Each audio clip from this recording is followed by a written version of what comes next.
rushing its way past Pittsburgh. Chuck Muncie had 31 of his 126 rushing yards on the Chargers' final drive.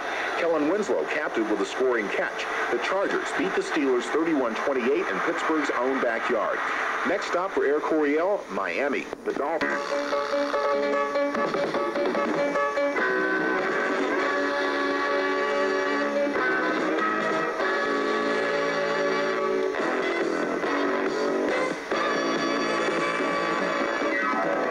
The Don Coryell Show.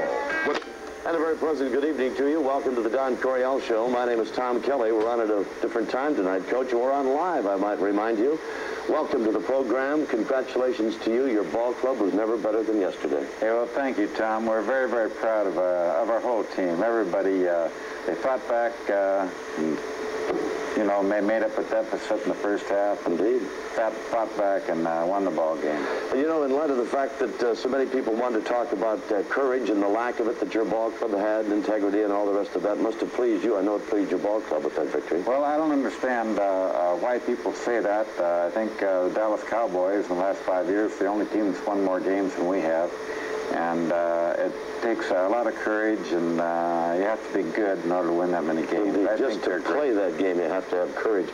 Your Air Coryell was never better. Your whole offense was never better. Muncie, 126 yards. Fouts, 333 and 3 touchdowns. He had 2 interceptions.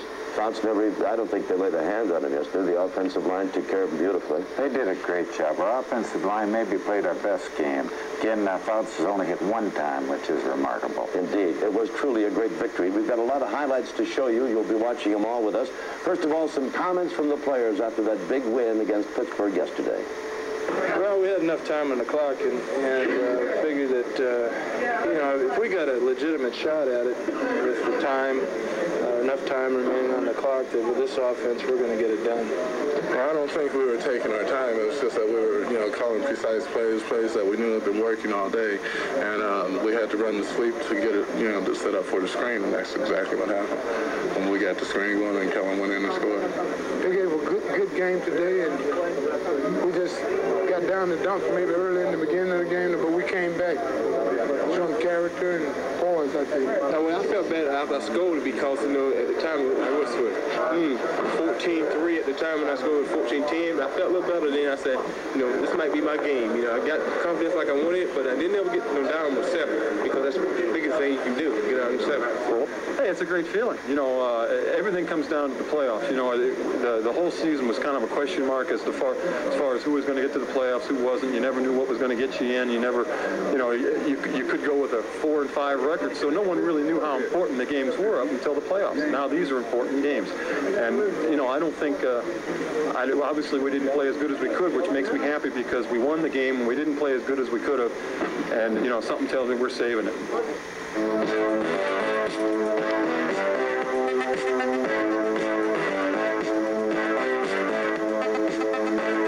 Our special player guest on the Don Coryell Show tonight is Eric Sievers, tight end out of the University of Maryland. Instead of bringing Eric into the studio, we thought we'd catch him in his native habitat out here at the football field.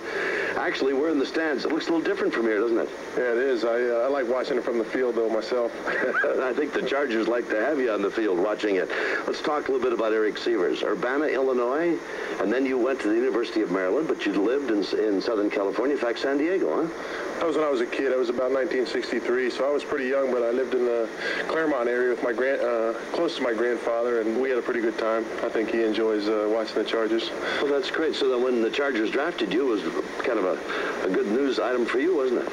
It was good news for me. It was good news for him. He'd had some hard luck. My grandmother died the year before, and as it ended up, I came out and I lived with him during the season, and he became a really big fan, and you know, we both really enjoyed each other, and we've gotten a lot closer.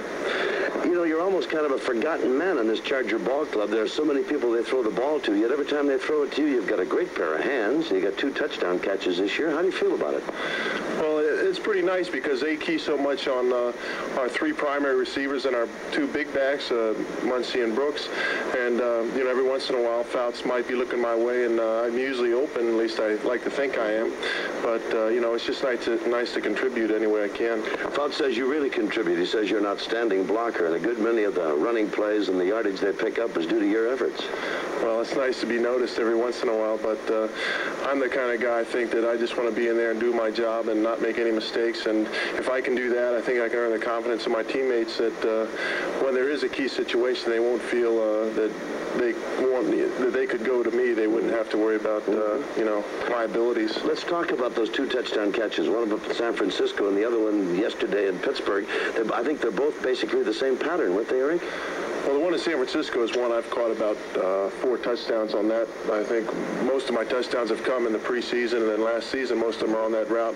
But the touchdown yesterday was when I first saw the play develop, I thought they were blitzing. It was the way it opened up, and that's the way we worked on it during practice. But as I looked in the film, they just spread out the defense right in the middle, and I just popped wide open, and they really weren't suspected. Right up the middle in good hands, and boom, you're in the end zone for the touchdown. Well, it was just one of those pitch and catch type of things. It wasn't any great effort. I don't know, it looked like a pretty good effort to look like from the press box. Our congratulations for it and your fine play. You're married and your wife's involved in working for the Olympics, huh? She works for the San Diego chapter of the Olympic Committee and try to raise some funds, and I'm working along with that to try to get some of the charges involved in some of the fundraising activities we have in San Diego. Thank you for the visit. I know we took away some precious time from you today. Congratulations again on a fine season. Good luck in Miami. Looking forward to the game? Very much so. We'll know it's going to be a pretty tough ball game, but hopefully we can get it done in 4 quarters instead of 5. Maybe that'll be a change. A pleasant one this year for Blast. Thank you, Eric. A pleasure talking to you. Thank you.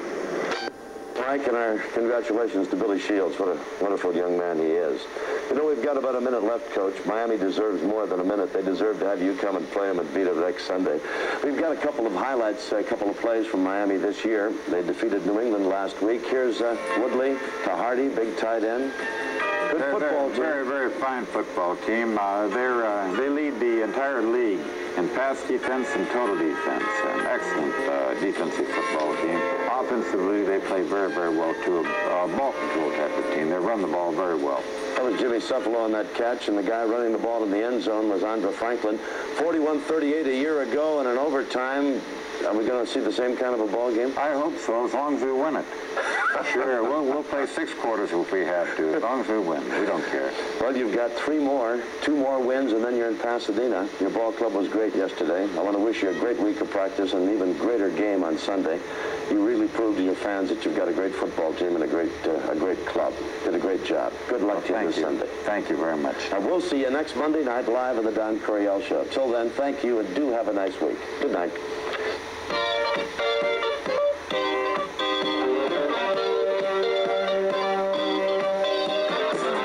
Coryell Show has been brought to you by Budweiser Light. Bring out your best. Marvin K. Brown Cadillac, first in Cadillac in San Diego. And by Jack in the Box Restaurants, the only place that you can get our delicious crescent breakfasts. A buttery flake croissant with egg and cheese, and your choice of ham, bacon, or sausage. There's no comparison.